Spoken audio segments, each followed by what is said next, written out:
Relationships thrive on appreciation, and when couples no longer appreciate each other, they begin putting up walls. They begin feeling isolated.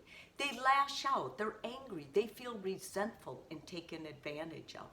If you feel like you're in a relationship that is suffering from a lack of appreciation or appreciation deficit disorder, there are things you can do that don't require therapy.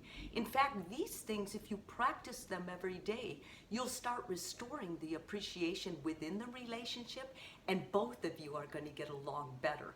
The first thing is, remember, a good relationship is built on servitude. That means you have to take care of your partner. Do little things. Take care of them. Make sure that your existence makes their life better. Secondly, are you telling everybody around you something great about your partner? Say nice things, what you appreciate about your partner in front of their kids, family, and friends. When your partner hears that, they know that all their labor is not in vain. How about bringing home a special meal or cooking a dinner or maybe taking them out on a date?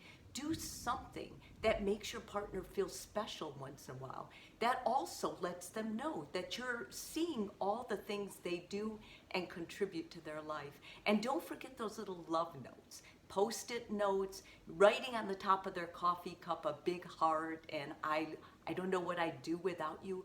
Those things are special and they touch your partner's heart. And lastly, be sure that you're part of the whole household task. It's very important that your partner has time for themselves too.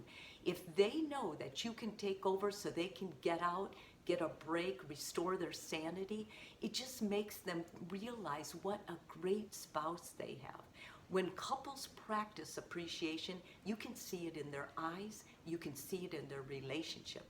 They feel closer, they love each other more, and they're more generous with their compliments toward their partner.